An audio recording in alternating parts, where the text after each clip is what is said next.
Being in the present moment and listening intently can help both your impromptu and planned communication. In our first podcast on spontaneous speaking, I was joined by fellow lecturers Adam Tobin and Dan Klein. Today I am thrilled to share an important portion of that conversation that didn't make it into the original episode. My name is Matt Abrahams, and I teach strategic communication at Stanford Graduate School of Business. And welcome to a quick Thinks episode of Think Fast, Talk Smart, the podcast. So here you go, this bonus clip from my conversation with two Stanford improv experts on how being in the present moment helps us to be a better communicator. We often don't take the time to be present enough to listen, to understand truly what's needed in that moment so we can respond accordingly.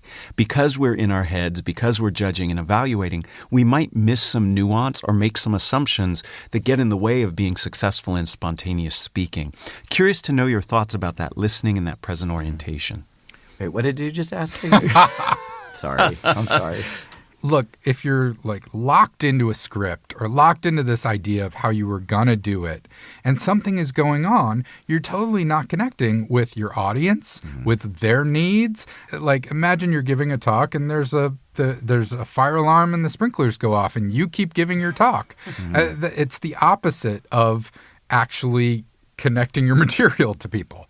You have to be there and you have to keep bringing the current circumstances to your material so you can get it to people. Rafe Chase is a brilliant improviser and director here in the Bay Area who's created amazing theater for more than 30 years. And his advice was in the moment when you find yourself thinking about yourself, either in the past or in the future, how I did or how I'm going to do, don't beat yourself up. But let that be a little trigger reminder that there's something to notice right now.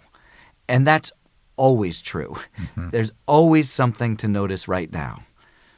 And I would say one of the most powerful ideas that improv gave to me personally, and then I've applied certainly to speaking and to pitching movie ideas and to teaching and to this room right now, is it's not about you. It's not just about you. It's really about them. It's about your listener. It's about your partner. It's about making your partner look good.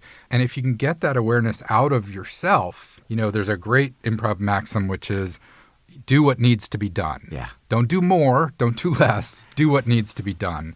And you only know that if you're paying attention. That's right. And a great way, I think, for people to help get in that present moment, not when they're playing improv games, because improv games invite that, but taking time to greet your audience, take time to get to know them, ask questions. It brings you into that present moment. You can't be worried about everything that could happen if I'm shaking your hand and asking you a question. Another way to make sure that you're listening well and understanding is using paraphrasing. I'm a big fan of paraphrasing, such that you hear the information and demonstrate you heard the information. There's no sense communicating if you're not communicating on the topic that's needed in that moment. I just had an insight about paraphrasing, which is you're kind of extending the now, right? So now keeps moving past you and blah, blah, blah. That's and it's hard good. But what paraphrasing does is what they said, you're saying again, and you're kind of living in that space for a little moment, right? And yes, it reaffirms fidelity. Did I get that message right? It firms what they said. Oh, I heard you and you said something. But also it's okay, before we rush on to what we think about that or what that means, let's take a moment and just be in that for a second. And it doesn't take a long time, but it's in the now. There's another piece here. I think I connect this to teaching, but also to speaking. With teaching is a variation of speaking, which is sometimes we really want to get a laugh because the laugh kind of gives us indication that everyone's with us and it's working. Right, they're it's engaged. a bit of an ego boost, but it also says we're live and together. There are some laughs that are actually costly. If you're just doing your jokes, if you're making fun of somebody, you might get the laugh, but it won't actually build that connection. But there is a laugh that you can get which comes from highlighting something funny or interesting that someone else did. So if someone does something funny to be celebrated, as the teacher, as the host, to call it out, you get that laugh, but you get it in service of the other person and of the message.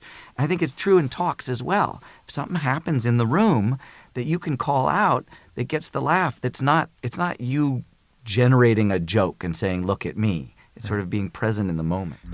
You've just listened to Think Fast, Talk Smart, a podcast produced by Stanford's Graduate School of Business. For more information and episodes, visit gsb.stanford.edu or subscribe to our show wherever you get your podcasts. You can find us on social media @StanfordGSB.